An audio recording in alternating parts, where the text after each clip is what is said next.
자, 여러분 오늘 본문의 말씀은요, 우리가 너무나 잘 아는 말씀이죠. 그렇죠? 여러분 한 번 이상은 여러분 최소한 들어보셨을 거예요. 오늘 이 본문의 내용을 가지고 여러분 설교 말씀을 많이 아마 들어보셨을 텐데, 그만큼 우리가 너무나도 잘 아는 비유의 말씀이죠.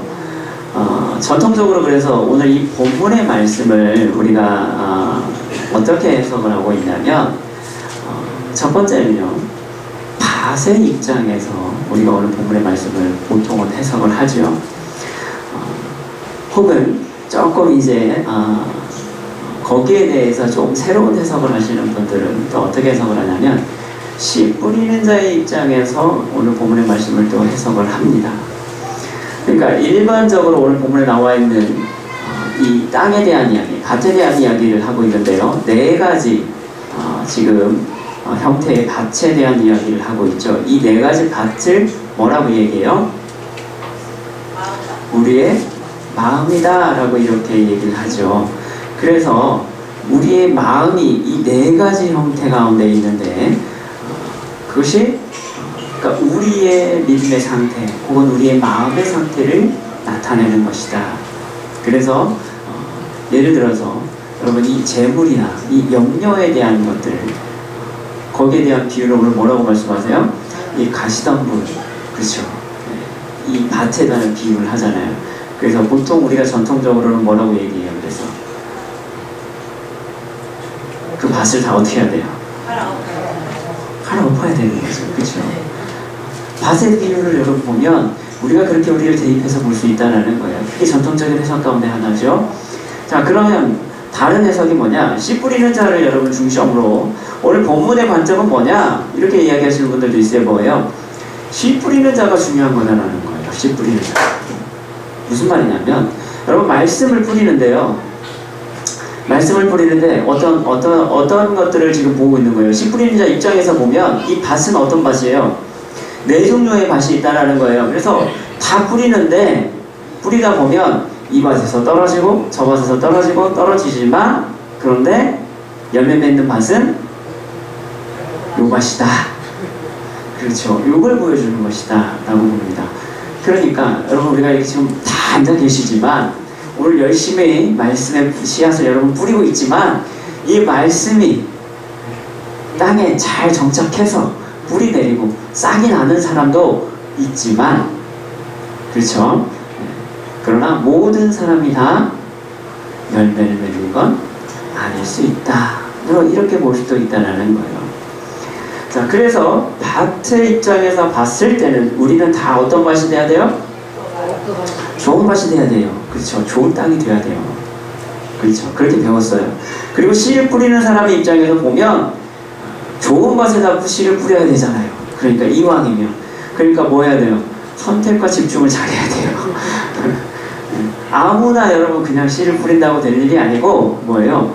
잘 가려야 된다라는 거예요. 여러분 요 밭이 진짜 좋은 밭인지 아닌지를 분별해야 된다. 여러분 이렇게 얘기할 수도 있다라는 거예요.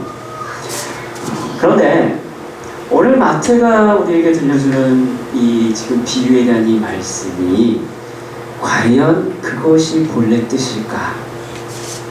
여러분은 어떻게 생각하세요? 지금까지 여러분 그런 설교에 굉장히 익숙하셨잖아요. 그래서 네 가지 우리의 마음밭의 형태를 가지고 여러분 분명히 있잖아요. 그쵸? 지금 세상에 염려와 근심 가지고 있는 분들도 있고요. 이미 지금 이 자리에 앉아 있지만 이미 마음이 딴 데가 있는 분도 계시고요. 아니면 처음부터 에이 너는 떠들어라, 나는 끝나고 나 볼일 볼란다, 여러분 여러분 계신 분들도 있을지 모르겠어요.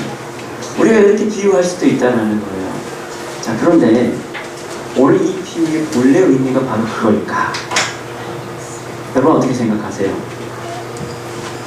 주님은 오늘 무엇 때문에 비유를 통해서 이 말씀을 하고 계실까? 여러분 오늘 이 말씀 이후에 보면요, 뒤에 계속 이제 뭐가 나와요? 주님 비유의 말씀들이 이제 쭉 나와요. 그렇죠? 천국에 대한 비유에 대해서도 쭉 6가지 쭉 또 나오기도 하고요. 그럼 이 말씀 13장에서 특별히 이 비유에 대한 굉장히 많은 말씀들을 하고 계시는데, 우리가 한번 생각해 볼 필요가 있어요. 주님이 왜 그럼 이 비유의 말씀을 지금 하고 계실까? 과연 비유의 목적이 뭘까? 여러분 오늘 그 질문이 어떻게 보면 오늘 본문 핵심이다라고 우리가 볼 수도 있어요. 오늘 9절에 보니까 주님 우리에게 이렇게 말씀하시죠. 여러분 9절 한번 다시 보세요. 뭐라고 말씀하고 있죠?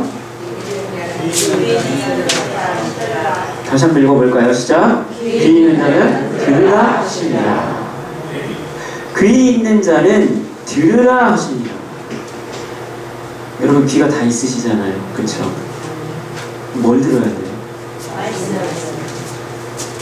말씀을 듣긴 들어야 되는데요. 어떻게 들어야 되느냐?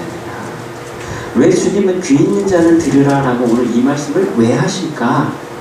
여러분 이것이 과연 무엇일까? 주님이 왜 굳이 비유라는 형태를 통해서 오늘 우리에게 무엇을 말씀하고 계실까? 저는 오늘 이것을 좀 나누고 싶어요. 여러분 첫 번째는 뭐냐면 땅은요 열매 맺는 땅이 있고요 열매 맺지 못하는 땅이 있다는 거예요. 땅은요 열매 맞는 땅이 있고요 열매 맺지 못하는 땅이 있어요. 자, 오늘 본문의 구절 여러분 크게 보면요 세 부분으로 우리가 나눌 수 있는 것을 볼 수 있습니다. 보세요.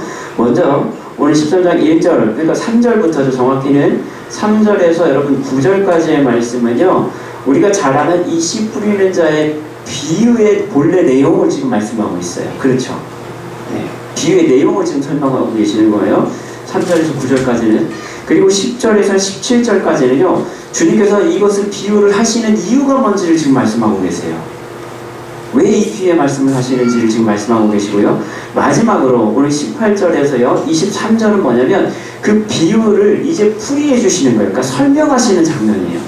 그러니까 오늘 본문은요 비유, 그 다음에 그 비유에 대해서 주님이 왜 이 비유를 하게 됐는지 말씀하시고요. 그 다음에 18절 이하에서는 뭐예요? 이 비유의 원래 뜻이 이거야 라고 지금 이렇게 말씀하시는 거예요. 그렇죠? 자, 그런데 여기서 우리가 특징적인 게 하나 있어요. 뭐냐면 비유를 듣는 사람들이 지금 누구냐라는 거예요.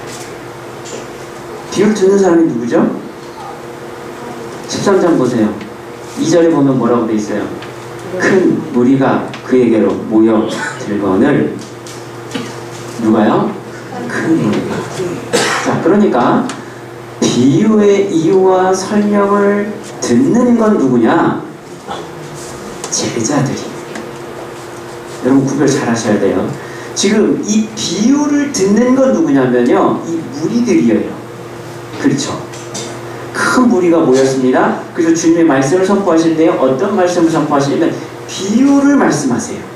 그래서 오늘 이 씨 뿌리는 자의 비유를 주님이 딱 말씀하셨어요. 그렇죠? 그런데요 여러분 10절 이하에 보세요. 10절 이하에 보면 그 다음에 뭐가 나와요? 제자들이 나와요. 그러니까 보세요. 비유는요 큰 무리들이 같이 다 들었어요. 그런데 그 비유를 하는 이유와 그 비유를 설명하는 걸 들은 건 누구예요? 제자들이에요. 이걸 구별할 필요가 있어요. 마태의 여러분 전체적인 주제가 굉장히 중요한 부분이기 때문에요. 여러분 이 부분을 우리가 인식하고 넘어갈 필요가 있어요. 비유를 다 들은 건 누구라고요? 무리요. 여러분 정신 바짝 차리셔야 돼요. 무리들이에요. 큰 무리들이 비유의 말씀을 들었어요. 그런데 그 비유를 하신 이유와 그 비유를 설명하는 걸 듣는 사람들은 누구예요? 제자들. 이게 중요해요. 자, 이제 비유의 내용을 한번 들어가 보겠습니다. 씨 뿌리는 자가 여러분 씨를 뿌리러 갑니다. 그가 씨를 뿌리러 가는데 어떤 씨는요 어디 뿌려져요? 길가에 뿌려지죠. 어떤 씨는요 돌밭에 뿌려지죠. 어떤 씨는요 가시떨기 위에 뿌려집니다. 어떤 씨는 좋은 땅에 뿌려집니다. 자, 이것이 여러분 어떻게 가능할까? 여러분 이게 어떻게 가능할까요? 씨를 우리처럼 심는 게 아니라 어떻게 하기 때문에 뿌리니까. 그 뿌리는 여러분 지금 파종을 하고 있는 거잖아요. 그렇죠? 자, 그런데 우리가 여러분 앞에서 이미 한번 봤어요. 유대 땅의 특징. 여러분 우리 지형적인 여러분 특징 사진이랑 여러분 제가 많이 보여드렸죠. 유대 땅 여러분 이스라엘 실제로 가서 보면 그 땅들이 어떤 형태인지 여러분 제가 예전에 한번 잠깐 말씀드렸어요. 그렇죠? 기억나세요? 여러분 이제 딱 하면 사진이 여러분 이미지가 이제 생각나시죠? 아, 어떤 땅은 여러분 그래도 이렇게 농촌 이렇게 풀이 있고 여러분이 고랑 쫙 해가지고 이렇게 해놓은 땅도 있지만 완전히 사막처럼 척박한 땅도 있고요. 그렇죠? 그런 땅들이 있다는 거 여러분 보셨어요. 자, 이 지역의 특징들을 여러분 이 토양적인 특징을 우리가 먼저 볼 필요가 있는데요. 이 토양의 특징과 농사짓는 방법들을 보면 사실 지금 우리가 오늘날 우리가 여러분 농사짓는 우리나라에서 하는 농사 방법과는 분명히 많은 차이가 있다라는 거예요. 왜 그러겠습니까? 유대 땅은요 기본적으로 석회질 성분이 많죠. 석회암 성분들이 많아요. 그러니까 거의 대부분의 땅들이 다 뭐예요? 돌덩어리예요. 거의 사막과 같은 여러분 사막이지만 이런 모래가 많은 사막이 아니라 사실은 굉장히 돌로 된 이런 단단한 이런 토양을 가지고 있는 땅들이 주로 대부분이었다라는 거예요. 그러니까 돌이 굉장히 많이 나오는 땅이에요. 기본적으로. 거기다가 여러분 여기는요 비가 사시사철 오는 지역이 아니라고 말씀드렸죠. 분명히 건기와 우기가 나뉘는 지역입니다. 그러니까 사실 여기에는요 건조할 때는 또 굉장히 건조해요. 그러니까 물이 있는 지역이 아니면 사시사철 여러분 물이 흐르는 강이 있는 지역이 아니면 대부분은 다 뭐예요?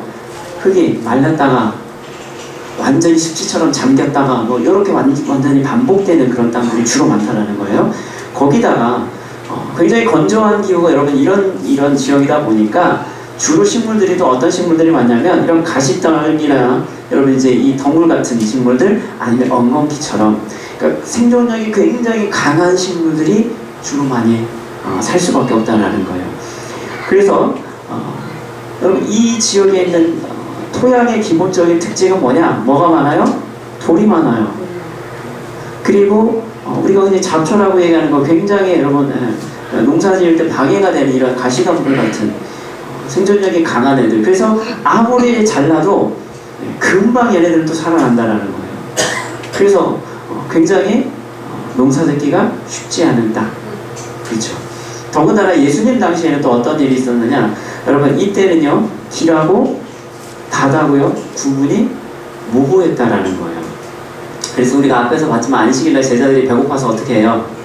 길 가다가 밀밭에 남배밭에 확 붙어가지고 여러분 이제 까먹잖아요. 그렇죠? 배고프니까 먹고 가잖아요. 그게 가능했던 이유가 뭐라고요?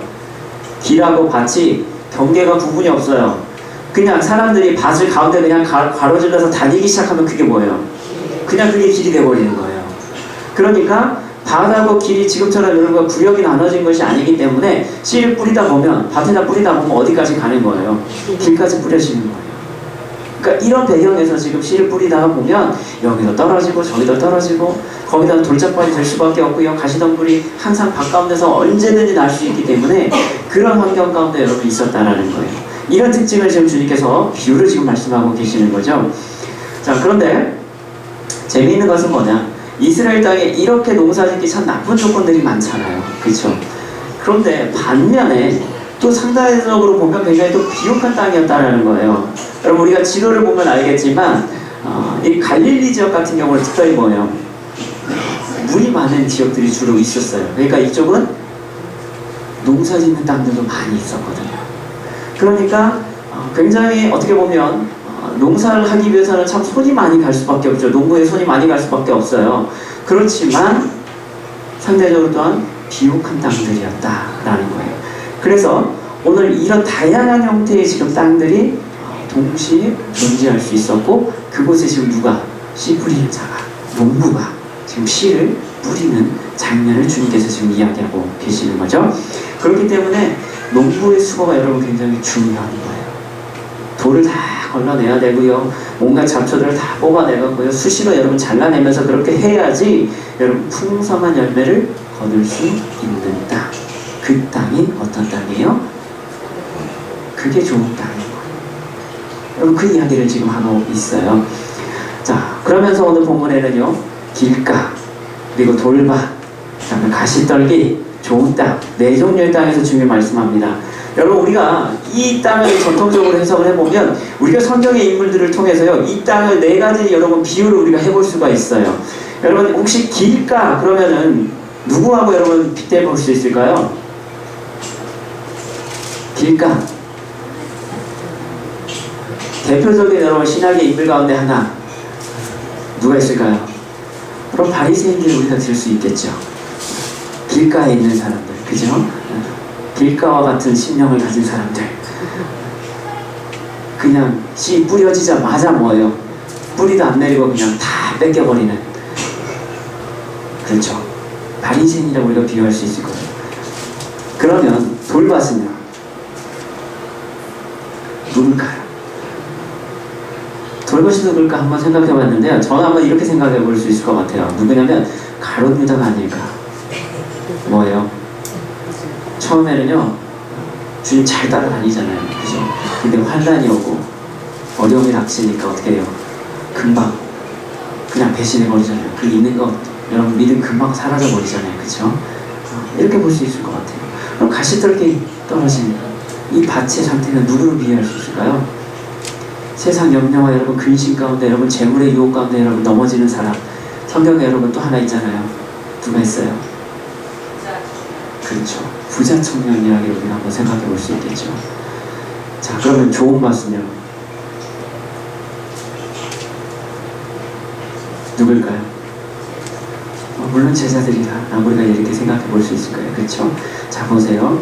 지금 여기에요, 세 종류의 다른 땅들 나오죠. 좋은 땅을 제외한 세 가지의 다른 땅들이 나와요. 그렇죠?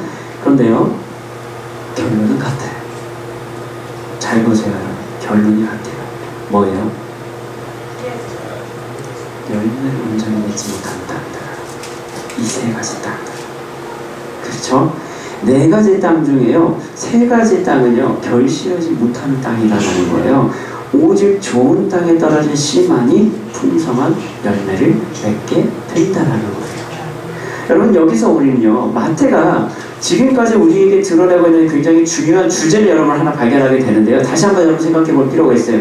여러분, 우리가 지금까지 지금 마태복음 쭉 보고 있는데요, 마태복음에 여러분 큰 주제들이 있죠. 그 중에 하나가 뭐였어요? 마태가 지금 계속 반복적으로 얘기하고 있는 거, 예수님으로 대표되는 뭐예요? 더 나은 의, 하나님의 의, 더 나은 의에 대해서 계속 말씀하잖아요. 산상수훈의 교훈도 결국 뭡니까? 더 나은 의가 아니면 너희가 천국 가지 못할 거야 라고 지금 주님은 그걸 말씀하고 계시는 거잖아요. 거기에 대비되는 걸로 지금 주님 계속 지금 마태가 얘기하고 있는 건 뭐예요? 바리새인으로 대표되는 세상의 의, 율법의 의를 지금 이야기하고 있잖아요. 지금 마태는요, 계속 그 두 가지 주제예요. 여러분, 이것을 계속 대비해서 지금 가고 있는 것을 우리가 보게 돼요. 그렇죠? 유대인들, 바리새인들은요, 율법의 의로 자기들은 의인이라고 이미 생각하고요, 착각하고 있었어요. 우리는 구원받은 백성이라고 생각하고 있을 때 주님께서 지금 하신 말씀 뭐예요? 너희가 가진 그 의로는 절대로 천국에 갈 수 없다라는 거예요. 너희가 더 나은 의가 아니면 하나님 나라에 들어갈 수 없다라는 것을 지금 주님께서 계속 말씀하고 계시잖아요. 그렇죠? 그러니까 천국, 하나님의 나라와 여러분 더 나은 의, 이 두 가지 주제가 굉장히 마태복음에서 지금 전체적으로 굉장히 계속 강조해서 나가고 있는 것을 우리는 볼 수 있어요. 그래서 하나님 나라에 들어갈 자, 그리고 들어가지 못할 자, 이렇게 또 구별이 되죠. 그러니까 마태복음에 여러분 잘 보시면요, 계속 뭐예요? 대비되는 것을 지금 설명을 하고 있어요. 비교해서 설명하고 있어요. 너는 들어갈 자, 못 들어갈 자, 더 나은 의를 가진 자, 아니면 세상의 의를 가진 자, 하나님 나라에 들어갈 자, 들어가지 못할 자. 지금 이야기를 계속 두 가지를 얘기하고 계시거든요. 여러분, 오늘 그 관점에서 한번 보세요. 오늘 이 대비도요, 분명하게 여러분 오늘 지금 본문 가운데 드러나고 있어요. 뭐예요? 오늘 예수님이 말씀하시는데요, 듣는 사람이 나와요. 누가 나와요? 무리와 제자로 나뉘죠. 그렇죠. 오늘 비유의 말씀도요, 그 비유를 듣는 사람이요, 두 종류로 나와요. 하나는 무리예요, 하나는 제자예요. 자, 보세요. 여러분, 여기에 대해서 우리가 마가복음, 오늘 평행 본문인데요, 똑같은 내용을 다루고 있는데 마가복음 4장 11절에 보면 이렇게 말씀하고 있어요. 여기 분명하게 더 드러나고 있는데요, 이르시되 하나님 나라의 비밀을 너희에게는 주었으나 외인에게는 모든 것을 비유로 하나니 라고 이렇게 말씀하고 있어요. 너희에게는요, 모든 것을 주었으나, 그러나 누구에게는? 외인에게는 모든 것을 비유로 하나니. 즉 마가복음에서는 어떻게 나눠요? 너희와 외인. 너희는 누구예요? 제자들. 그러니까 제자와 외인으로 구분하고 있어요. 듣는 사람이요 두 종류로 구별돼서 나와요. 그렇죠? 자, 지금 주님은요 4가지 땅의 비유를 말씀하시는데요. 여러분 이거 결론적으로 보면 이 4가지 땅이지만 결론으로 보면요 4가지가 아니에요. 몇 가지예요? 2가지. 뭐예요? 열매 맺는 땅과 열매 맺지 못하는 땅. 2가지로 열매 나눠요. 지금 마태 관점에서 보면요 지금 계속 대비를 시키고 있어요. 무리와 제자. 무리는 비유로만 말씀하세요. 해석을 안 해주세요. 왜 하는지 얘기도 안 해주세요. 제자들에게만 너희한테는 내가 얘기해줄게 이렇게 말씀하시죠. 그리고 나서 뭐예요? 이 4가지 비유 안에서도 뭐예요? 열매 맺는 땅과 열매 맺지 못하는 땅. 이렇게 나눠요. 2가지로 지금 구분하고 있어요. 사랑하는 기쁜 교회 성도 여러분, 지금요 우리의 심령이요 좁은 땅이기를 우리는 분명히 바라지만, 혹은 우리는요 길가일 수도 있고요 돌밭일 수도 있고요 지금 내 심령이요 가시떨기일 수도 있어요. 길가보다는요 돌밭이요 좀 나아요. 왜요? 길가는요 뿌리도 못 내려요. 밟히고 그냥 뺏겨요 그냥. 그쵸? 돌밭은요 뿌리는 내려요. 싹은 틔워요. 그런데 오래 못 가요. 가시덤불은요 자라긴 해요. 똑바로 못 자라서 그렇지. 그러니까 여러분 보세요. 조금 더 오래는 자라요. 그렇죠? 여러분 보시면 이 내용이 보면 점진적이에요. 조금씩 자라긴 해요. 그런데 문제는 뭐예요? 결국 열매 못 맺는 건 똑같다라는 거예요. 문제는 우리가 그런 땅이라는 인식이 왔다라는 거예요. 무슨 말입니까? 여러분 지금 나의 심령의 상태가 어떻다라는 거예요. 씨가 떨어졌어요. 싹이 납니다. 나는 이렇게 착각해요. 아 지금 싹 나고 있구나. 그래 나 믿음 잘하고 있지. 나는 그래도 요만한 믿음은 있어. 여러분 이렇게 생각할 수 있다라는 거예요. 여러분 믿음 있으시죠? 옆에 계신 분들 한번 물어보세요. 당신 믿음 얼마나 되셨어요? 얼마나 갖고 계세요? 있잖아요. 여러분 믿음 있으시잖아요. 믿음 갖고 여기 나오신 거잖아요. 그죠? 그 믿음도 없이 나오셨으면 여러분은 길가예요 지금. 그런데 조금은 믿음 갖고 나왔잖아요. 싹이 좀 나고 있잖아요. 좀 잘하는 것 같잖아요. 그쵸? 중요한 건 뭐예요? 지금 열매가 있냐는 거예요. 말씀의 열매가 지금 있냐는 거예요. 그 결실이 있느냐, 여러분 이걸 봐야 된다는 거죠. 귀가 있다고 여러분 듣는 것이 아니다라는 거예요. 오늘 주님 우리에게 하신 말씀은 귀 있는 자는 들으라. 너희가 귀가 있다고 다 듣는 게 아니야. 눈이 있다고 다 보는 게 아니야. 오늘 주님 우리에게 이 말씀을 하시는 거예요. 오늘 주님이 비유로 말씀하셔야 될 분명한 뜻이 있다는 거예요. 그러면 왜 주님은 비유로 말씀하셨어야 됐을까? 그럼 이게 중요하죠. 두 번째로요, 주님은요 우리가 비유를 통해서 깨닫게 되기를 원하시는 것이 있다는 거예요. 오늘 주님이요 이 비유를 통해서, 이 비유에 대해서 제자들이 이제 궁금해하죠. 아니 주님, 왜 저 사람들한테 왜 비유로 말씀하십니까? 비유가 굳이 필요 없을 것 같은데 왜 비유로 말씀하셨어요? 라고 제자들이 궁금해서 물어요. 그렇죠? 오늘 그 장면이 나오죠?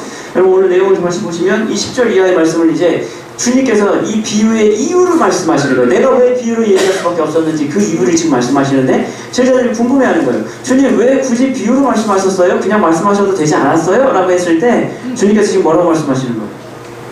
11절에서 뭐라고 말씀하세요? 전국의 비밀을 아는 것이 너희에게는 허락되었으나 그들에게는 아니래요. 이게 무슨 말씀이야?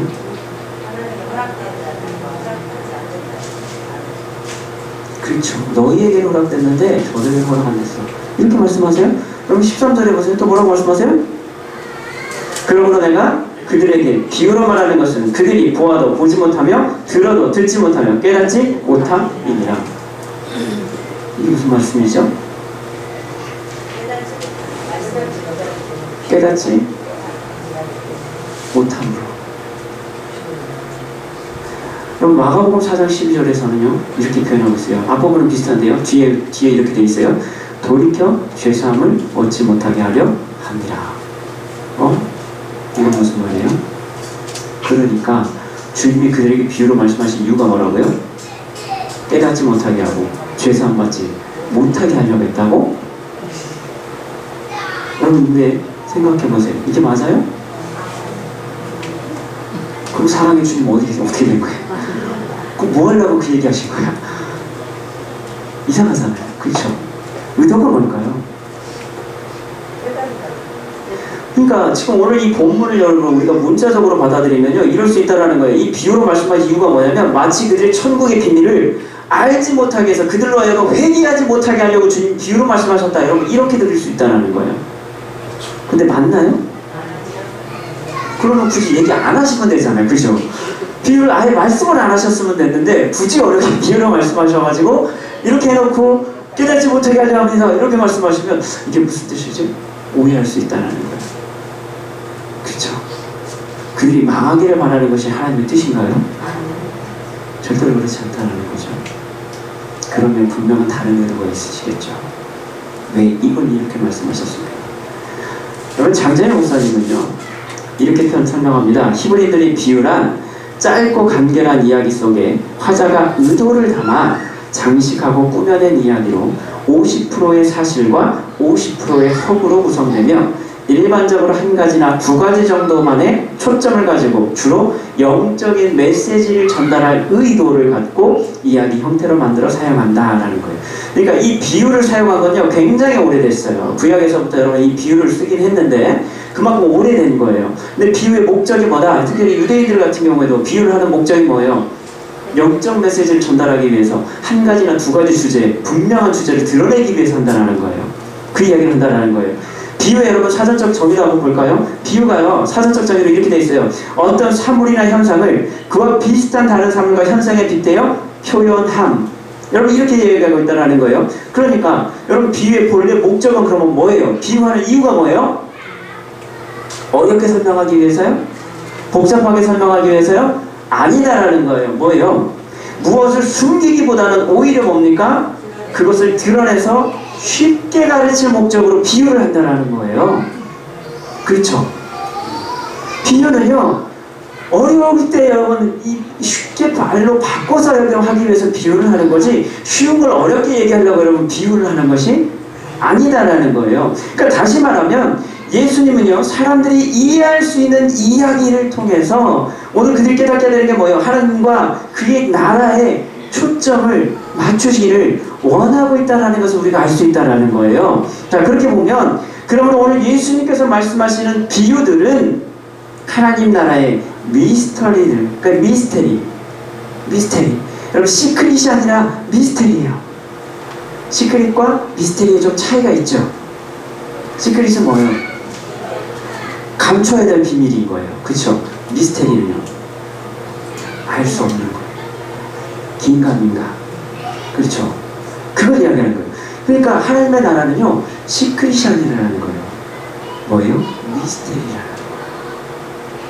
그래서 이 미스테리들을 풀어내는 말씀들로 이것은 숨겨져서 다른 이에게 드러내지 말아야 하는 나라가 아니라, 그러니까 비밀이 아니라 알려져야 함에도 불구하고 알려지지 않았던 것들이 드러나게 되는 것, 이것이 뭐다? 예수님이 말씀하는 비유다라고 장재현 목사님은 이렇게 설명하는 거예요. 그러니까 여러분 쉽게 말하면 이거죠. 하나님의 나라는요 비밀이 아니라는 거예요. 마땅히 드러나야 함에도 불구하고 드러나지 못했던 것, 우리가 깨닫지 못했던 것을 이제는 뭐예요? 예수님이 비유를 통해서 드러내는 것, 알려주는 것. 여러분 이게 주님의 비유의 목적이었다는 거예요. 여러분 이해가 됐습니까? 그러면 여러분 이 해석이 달라져요. 오늘 11절이나 13절의 말씀도요 또한 천국의 비밀을 숨기고자 하심이 아니다라는 거예요. 오히려 뭡니까? 깨닫지 못하고 알지 못하는 그들의 무지, 그들의 완악함으로 인해서 오늘 주님께서 오히려 더 그것을 쉽게 설명하기 위함이다라는 것을 우리는 보게 된다는 거예요. 여러분 시편 78편에는요 이렇게 고백합니다. 시편 78편에 1절과 2절에서 이렇게 말씀하고 있는데요. 내 백성이여 내 율법을 들으며 내 입의 말에 귀를 기울일지어다. 내가 입을 열어 비유로 말하며 예로부터 감춰졌던 것을 드러내려 하니라고 하면서 그 다음부터 쭉 얘기하는 게 뭐냐면 과거 이스라엘의 역사에 대한 것들을 쭉 얘기해요. 시편의 기자가 얘기하는 게 뭐냐면 너희들이 하나님 앞에서 이렇게 범죄해서 하나님의 심판을 당했지만 그럼에도 불구하고 끝까지 하나님이 너희를 이렇게 사랑하셔서 너희를 이렇게 인도해 오셨어. 너희들은 이걸 기억해야 돼 라고 이야기하는 거예요. 그런데 그 시작을 어떻게 한다고요? 비유를 통해서 너희들에게 알게 하려 한다 라는 거예요. 그 이야기를 해요. 시편의 기자는 지금 이스라엘 역사 가운데 나타난 하나님의 심판 그리고 여러분 그 은혜 그럼에도 불구하고 끝까지 그들을 인도해 가셨던 하나님의 그 사랑 여러분 그것을 노래하고 있다는 거예요. 다른 말로 하면 뭐예요? 하나님의 공의와 사랑이 그 시편을 통해서 나타내고 있다는 거죠. 여러분 똑같이요 오늘 예수님도요 그 이야기하고 있어요. 이사야 6장의 말씀을 예수님께서 인용하시죠. 6장에 보면 여러분 이사야 6장은 뭐가 나오냐면 이사야가 선지자가요 소명을 받는 장면이 나와요. 그런데 거기서 특별히 이제 오늘 주님이 9절과 10절 말씀을 인용하고 계시는데요. 근데 이사야서에 안 나와 있던 말씀들 주님이 또 추가하시는 게 있어요. 거기서 뭐냐면 이 백성의 마음이 완악하여져서 여러분 이 표현을 쓰고 있는데요. 여러분 이 이사야 이 말씀을 통해서 하나님은요 이사야에게 소명을 주는데 어떤 소명을 주냐면 너는 그들의 마음과 귀와 눈을 가리게 하라라고 말씀하세요. 하나님이요 이사야 선지자를 불러요. 그래서 너는 이제 내 말을 선포해. 너는 선지자 사명을 감당해야 된다고 얘기하는데 그때 하나님께서 주신 사명이 뭐였냐면 너는 가서 선포를 하는데 뭘 선포하냐면 이스라엘 사람들 지금 그들의 마음 그 백성들의 마음과 눈과 귀를 어떻게 하라고요? 가리라라는 거예요. 가리라고 말씀하고 있어요. 그러면서 하시는 말씀은 뭐냐면 그들이 다시 돌아와 고침받을까 한다라는 거예요. 이렇게 말씀하세요. 그러니까 뭐예요? 다시 말하면 다 죽이겠다는 얘기잖아요. 선지자 너는 가서 내 말을 다 가려버려. 그들의 눈도 가리고 귀도 가리고 다 가려버려. 뭐예요? 고침받지 못하게 깨닫지 못하게. 이게 사명이었다는 거예요. 그럼 하나님께서 여러분 이스라엘 백성 죽인다라는 거예요? 그때 이사야가 이렇게 물어요. 주님은 언제까지입니까? 언제까지 이렇게 해야 됩니까? 거기에 대해서 하나님께서 말씀하실 때 땅이 황폐해질 때까지 해라. 땅이 황폐해질 때까지. 여러분 그러면서요 하나님께서 우리에게도 말씀하신 게 있어서 이사야 선지자에 말하면 땅이 황폐해질 때까지 그들이 눈과 귀를 가리는데 그런데 그곳에 뭐가 남은 거냐? 그루터기가 남은 거야. 그러면서 거룩한 씨가 곧 이 땅에 그 땅에 그루터기가 될 거야 라고 주님 말씀하세요. 그러니까 여러분 이 6장에요 이사야서 6장 바로 앞에 가면 뭐가 나오는지 아세요? 5장에 보면요 하나님 심판의 예언의 말씀이 나와요. 그러니까 이스라엘이 죄로 인해서 여러분 심판받는 그 상황들을 그 예언하는 말씀들이 쭉 나오는데요. 하나님께서 이미 죄악 가운데 있는 그들의 불순종에 그들이 심판하시기로 작정하신 거예요. 그게 뭐예요? 심판의 필요성인 거예요. 죄 때문에요 얘네들은 반드시 뭐예요? 죽을 수밖에 없는 존재들이 돼버린 거예요. 너무 완악해져서 도대체가 이제 하나님이 예언을 해도 심판을 예언을 해도 돌이킬 생각을 안 하는 거예요. 그러니까 어떻게 되는 거예요? 그들의 눈을 가리고 귀를 가리라는 거예요. 그런데 그 과정을 통해서 어떤 일이 벌어져요? 하나님의 그루터기를 남기시겠다는 거예요. 남기시겠다는 거예요. 여러분 그 이야기는 뭡니까? 다른 말로 하면 믿음의 사람을 여러분 세우시겠다는 거예요. 다시 말하면 회개하고 돌아오는 자들은 어떻게 하시겠다는 거예요? 다시 세우시겠다는 거예요. 그들을 통해서 여러분 다시 그루터기에서 쌀이 나게 만들겠다는 거예요. 그 말씀을 하고 계시거든요. 이 결과를 가져왔던 건 뭐냐? 다른 게 아니에요. 그들의 마음이 완악해졌기 때문이다라는 거예요. 출애굽 광야 시대 하나님의 말씀 앞에서도요 이스라엘 백성들의 마음이 완악해졌습니다. 그래서 어떻게 해요? 그들이 결국 광야에서 다 죽어요. 그런데 하나님 죽이고 거기서 끝내지 않으세요. 어떻게 하세요? 믿음의 다음 세대를 세우시죠. 그들을 이끌고 여러분 가나안 땅에 들어가시잖아요. 여러분 이게 굉장히 상징적인 의미를 갖고 있다는 거예요. 마음이 완악해져 있으면요 끝까지 완악한 가운데 깨닫지 못하고 여러분 그 자리에 머물러 있으면 그 사람은 어떻게 되는 거예요? 심판을 피할 수 없다라는 거예요. 오늘 그 말씀하고 계시는 거예요. 무너질 수밖에 없다라는 거예요. 그런데 그걸 깨닫는 자는, 그 무지와 완악함을 깨닫는 자는 어떻게 되는 거예요? 싹을 틔우기로 열매를 맺게 된다. 주님 그 이야기하고 계시죠. 이사야 선지자를 통해서 하셨던 그 말씀이 이용하니 그들이 눈과 귀를 가릴 수밖에 없었던 이유는 뭐예요? 마음이 완악한 게 아니라 망할 수밖에 없다는 거예요. 그런데 그걸 듣고 깨닫는 자는, 돌이키는 자는 바뀔 수 있다는 거예요. 그 사람은요 열매 맺는 삶을 살 수 있다는 거예요. 살아날 수 있다는 거예요. 여러분 오늘 그 말씀을 하고 계시는 거죠. 지금 예수님의 메시지를 듣는 무리들 또한 여러분 지금 마찬가지예요. 그들의 지금 무지와 완악함이요, 오늘 주님의 이 비유를 통해서 진리를 말씀하셔도 그들이 어떻게 해요? 듣지 않아요. 보지 않아요.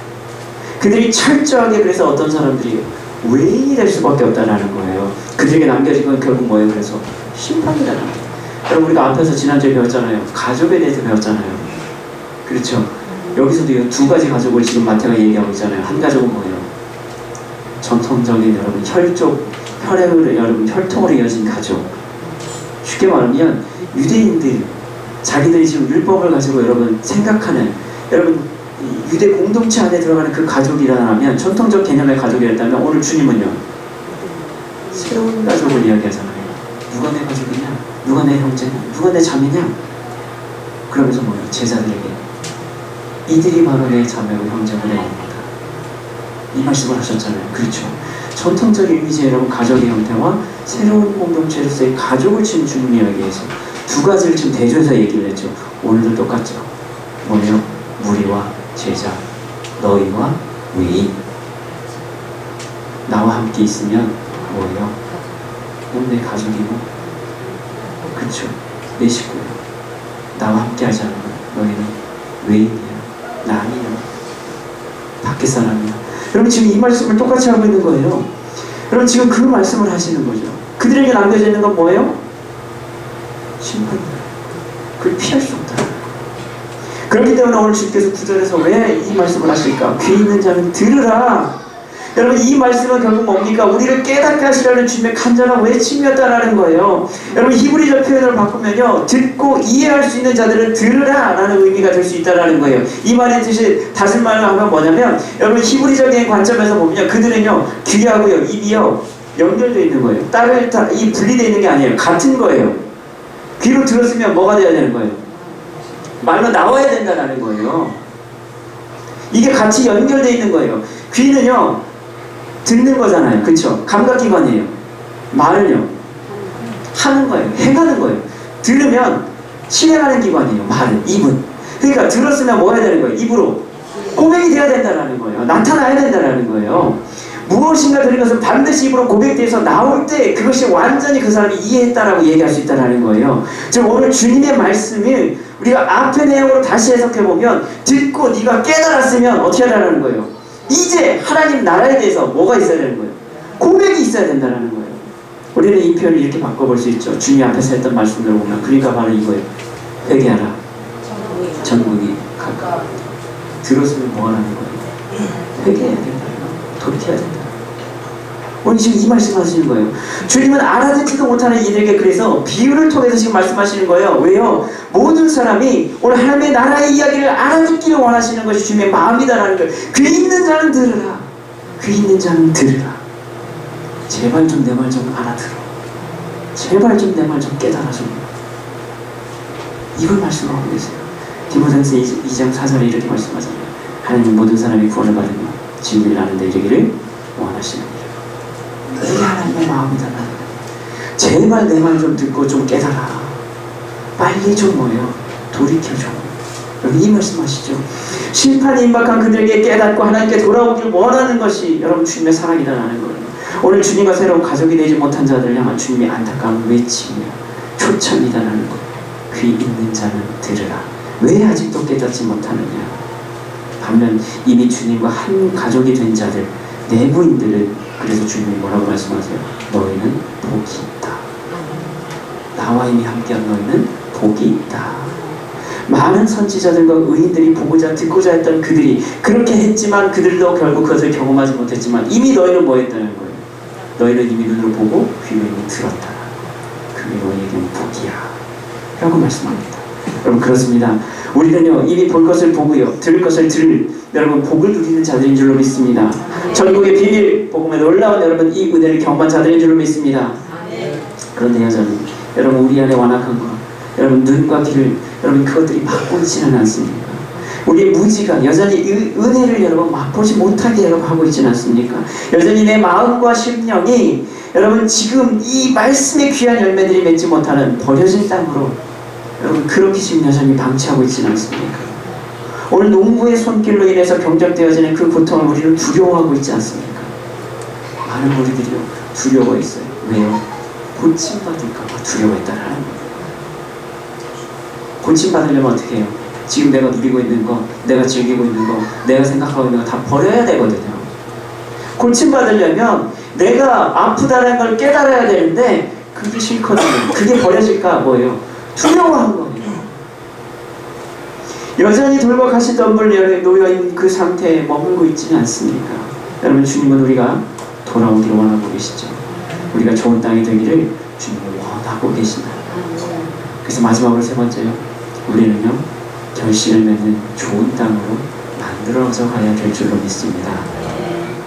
이 기회 말씀에서 우리는 분명한 거 한 가지를 깨닫게 되죠. 그것은 뭐냐면 우리 모두가 좋은 땅이 되어서 여러분 주님의 말씀에 여러분 풍성한 열매 맺기를 주님이 원하고 계신다는 거죠. 그렇죠. 천국 말씀이 우리에게 심겨져서요 100배, 60배, 30배 여러분 말씀의 결실로 맺어질 수 있어야 된다는 거예요. 그게 문제가 하나 있어요. 뭡니까? 우리가요 스스로 좋은 땅이 될 수가 없다라는 거예요. 여러분 땅이 저절로 좋아질 수 있나요? 절대 그럴 수 없다는 거죠. 거기는 반드시 뭐예요? 농부의 손길이 필요하다는 거예요. 좋은 땅은요 절대로 저절로 주어지는 게 아니라는 거예요. 반드시 뭐가 필요해요? 농부의 손길이 필요합니다. 농부의 헌신과요 농부의 수고와요 농부의 땀을 통해서 만들어져 가는 거죠. 길과 밭을 구분하고요 박혀있는 돌들을 드러내고요 가시덤불과 엉겅퀴를 다 잘라가고 캐내고 여러분 고랑과 이랑을 만들고요 물과 거름을 주는 농부의 이 수고가 없이는 절대로 좋은 땅이 되어질 수 없다라는 거예요. 그렇게 우리는 좋은 땅이 되어져 가는 것입니다. 오늘도 주님이 우리의 마음을 만지시고 고치시고 여러분 또 우리를 불필요한 것들, 헛된 것들, 여러분 우리가 가지고 있는 그 모든 것들을 방해가 되는 것들을 주님께서 친히 갈아 주셔야 됩니다. 요한복음 15장 1절 2절에 여러분 비슷한 말씀이 나왔어요. 이렇게 말씀하죠. 나는 참 포도나무요 내 아버지는 농부라. 무릇 내게 붙어있어 열매를 맺지 아니하는 가지는 아버지께서 그것을 어떻게 한다고요? 제거해버리시오. 안에 붙어있지 않으면 외부인이 되면 너는 뭐예요? 잔인다라는 거예요. 버려질 존재다라는 거예요. 그러나 무릇 열매 맺는 가지는 다른 말로 하면 뭐예요? 주님께 잘 붙어있는 가지는 그 가지는 어떻게 한다고요? 내버려 둔다고요? 아니요. 이렇게 말씀하고 있어요. 잘 들어보세요. 무릇 열매를 맺는 가지는 더 열매를 맺게 하려 하여 그것을 깨끗하게 하시느니라. 어떻게 한다고요? 더 깨끗하게 하시느니라. 가만히 내버려 두지 않는다라는 거예요. 열매 맺는 가지는요 더 많은 열매 맺도록 어떻게 한다고요? 깨끗하게 한다라는 거예요. 여러분 과수원에서 농부가요 과일 맺는 가지가 있죠. 과일들마다 여러분 이게 조금씩 다르지만요 이게 1년생이냐 2년생 3년생 여러분 가지마다 맺어질 열매는 다를 수 있지만 그걸 하기 위해서 농부가 뭐예요? 가지치기를 해줘요. 가지치기를 해요. 왜요? 더 상품가치 있는 이 과일을 만들기 위해서 가만히 내버려 두지 않는다는 거예요. 계속 뭐예요? 더 좋은 나무 만들려고 계속 농부가 깨끗하게 관리를 하는 거죠. 그렇죠. 주님이요 우리 마음의 주인이 되어 주셔야 될 줄로 믿습니다. 그분이 우리 주인됨을 인정하고 고백해야 될 줄로 믿습니다. 주님이 오늘도 우리 마음을 계속해서 만져주시고 고쳐주시고 다듬어 주셔야 될 줄로 믿습니다. 그래야 우리가 좋은 땅으로 날마다 바뀌어갈 수 있다라는 것이죠. 여러분이 한번 고백해 볼까요? 주님 오셔서 우리를 다스려 주옵소서. 여러분 이 믿음의 고백이 있기를 축복합니다. 사랑하는 기쁘들의 성도 여러분, 오늘 주님이 우리를 좋은 땅으로 만들어 가실 것입니다. 그 땅 위에 말씀의 씨앗들이 뿌려져서 귀한 열매로 맺어질 수 있기를 축복합니다. 여러분 말씀을 듣고 깨닫는 은혜가 있기를 여러분 기도합니다. 주님의 말씀이 오늘도 우리를 변화시켜 주실 것입니다. 히브리서 4장 12절에 이렇게 말씀하고 있잖아요. 하나님의 말씀은 살아있고 활력이 있어 좌우의 날선 어떤 것보다도 예리하여 혼과 영과 및 관절과 골수를 찔러 쪼개기까지 하며 또 마음의 생각과 뜻을 판단하나니 하나님의 말씀이 우리 심령을 쪼개시기를 소원합니다. 하나님의 말씀이 우리를 움직이기를 소원합니다. 우리의 단단한 귀와 같은 돌박과 같은 우리의 심령들이 오늘 말씀으로 깨지고 쪼개지고 거두어지기를 소망합니다. 사랑하는 성도 여러분, 주님의 말씀을 들으십시오. 깨달아지기를, 그래서 변화시켜 주시기를 간구하십시오. 오늘 말씀을 붙들고 의지하십시오. 그래서 좋은 땅으로 변하게 갈 수 있기를 축복합니다. 또 한 가지 여러분, 좋은 땅이 되어가는 과정에는요, 뭐가 필요하냐? 한 가지 더 필요한 게 있어요. 그것이 뭐냐? 인내라고 오늘 말씀합니다. 누가복음 8장 15절이요. 똑같이 평행본문인데요. 우리 이 비유의 내용은 똑같이 다루는데요. 누가복음 8장 15절에서는 이렇게 표현하고 있어요. 좋은 땅에 있다는 것은 착하고 좋은 마음으로 말씀을 듣고 지키어 인내로 결신하는 자니라. 뭘로요? 인내로 결신하는 자니라. 마태복음에서는 말씀을 듣고 깨닫는 것으로, 오늘 누가복음에서는 말씀을 듣고 지키어 인내로 결신하는 것으로 라고 여러분 이렇게 말씀하죠. 여기에 큰 차이는 없지만요, 중요한 거 하나, 인내라는 단어가 나오고 있다는 거예요. 여러분 이 말씀의 결실을 위해서요, 또한 인내가 필요하다라고 우리는 이해할 수 있는데요. 여러분 보세요. 땅의 입장에서 보면 지금 농부의 수고와 함께요, 씨가 결실할 때까지는요, 뭐가 필요해요? 기다림이 필요해요. 기다림이 있어요. 그냥 확 맺혀지는 게 아니잖아요. 과정이 필요한 거죠. 농부가 여러분 다듬어가는 과정이 있다라는 거예요. 그 과정이 어떻게 보면요, 땅을 파야 되고요, 드러내야 되고요, 갈아엎어야 돼요. 밭의 입장에서 보면요, 상당히 뭐예요? 고통스러운 일이에요. 힘들 수 있는 일이에요. 뭐가 필요한 거예요? 인내가 필요한 것이다라는 거예요. 그런데 여러분, 우리에게는 어떤 인내가 필요할까? 어떤 인내를 말할까요? 그냥 무조건 꼭 앉아서 참는 거? 여러분 계시록에는요, 우리에 대한 분명한 그 인내에 대해서 말씀하고 있는데요, 계시록 14장 12절에 이렇게 말씀하고 있어요. 성도들의 인내가 여기 있나니, 성도들의 인내가 여기 있나니 그들은 하나님의 계명과 예수에 대한 믿음을 지키는 자니라. 뭘 지켜요? 하나님의 계명과 예수에 대한 믿음을 지키는 자. 성도의 인내가 바로 여기에 있다는 거예요. 뭘 지키는 거예요? 우리에게는요, 믿음의 인내가 필요하다는 거예요. 그 인내가 연단을 낳게 될 줄로 믿습니다. 연단이 우리에게 소망을 이루어 줄 줄로 믿습니다. 그리고 이제 우리에게 가장 큰 소망은 뭡니까? 예수 그리스도이실 줄 믿습니다. 우리에게 가장 큰 소망은 누구요? 예수 그리스도시다라는 거예요. 그분께서 우리의 완악하고 단단한 마음들을 부드럽게 만들어 주시고, 바위처럼 단단한 이기적인 우리의 자아를 녹여주시고, 세상의 염려와 유혹들을 제거해 주셔서 오직 당신만을 우리 안에 충만케 채워 주실 것입니다. 누가요? 주님. 그렇게 하셔야 됩니다. 그렇게 되어져야 됩니다. 그래야 우리가 좋은 밭으로 변화될 수 있습니다. 그렇죠? 그래서 진정한 하나님이 원하시는 그 풍성한 포도나무의 열매들이 맺어지게 될 것입니다. 그러려면 어떻게 해요? 주님께 잘 붙어 있어야 된다. 잘 붙어 있어야 된다는 거예요. 그러기 위해서는 오늘도 우리는 죽어져야 되죠. 오늘도 나는 죽어져야 되죠. 내가 좋은 밭이 된다는 건 뭡니까? 내가 죽어지는 거. 그래서 오직 주님만이 우리 안에서 충만하게 거하실 수 있기를 이 시간 주님의 이름으로 간절히 기도합니다. 그런 은혜가 있기를 소망합니다. 기도하시겠습니다.